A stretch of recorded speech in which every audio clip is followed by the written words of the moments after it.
5th. An email sent by a United States Army officer identifies two conservative groups as hate groups. And that has some conservatives demanding an apology. John Waggy explains in tonight's top story.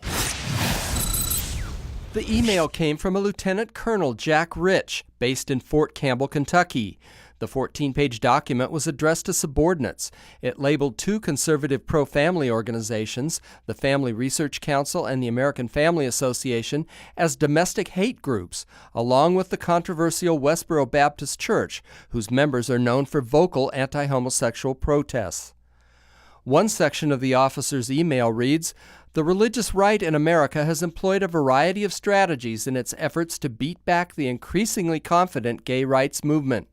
Many of its leaders have engaged in the crudest type of name-calling, describing LGBT people as perverts with filthy habits who seek to snatch the children of straight parents and convert them to gay sex." It's outrageous that FRC and the American Family Association would be designated as domestic hate groups by our own military, particularly Family Research Council.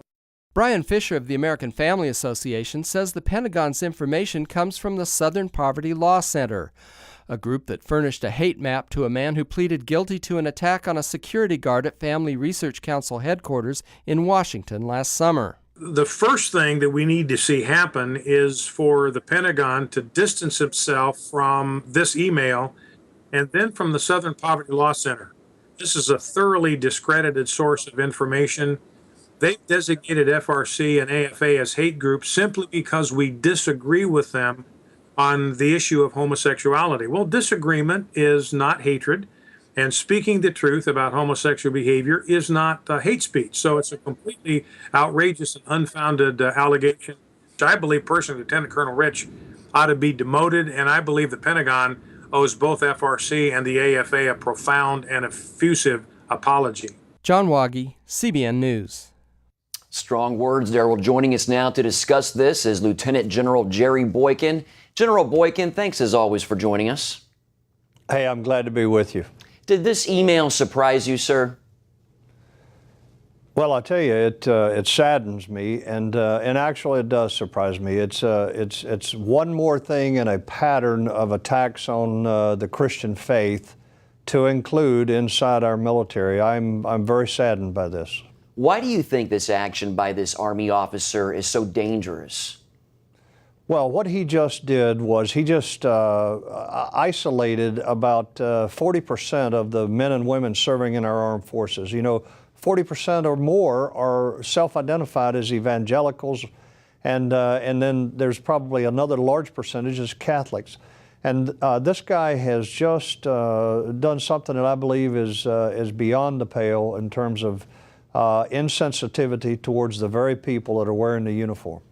Now, we understand he took a lot of information from the Southern Poverty Law Center. Are they inciting hate with their hate group campaign?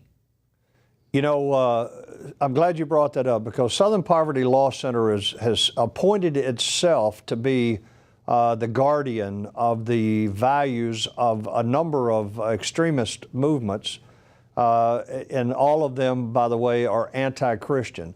Southern Poverty Law Center has been fleecing people for a long time, and in publishing this map of hate groups and hate mongers or individuals, what they've done is they've endangered those people in those groups. You know, the man that shot our building manager on the 15th of August of last year at the Family Research Council, that man targeted us because we were labeled as a hate group by the Southern Poverty Law Center. And let me just finish by saying, on the 6th of February, that man pled guilty to domestic terrorism.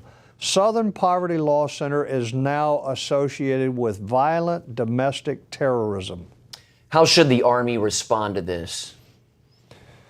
Well, first of all, the Lieutenant Colonel Rich, I see no future for him in the Army, and I think that he should be allowed to leave the Army as quickly as possible. Secondly, the Army needs to publish an apology on his behalf. And thirdly, the Army needs to come out with a statement that is very clear in supporting the religious liberties of Christians, just as they have with the liberties of other organizations in our military today.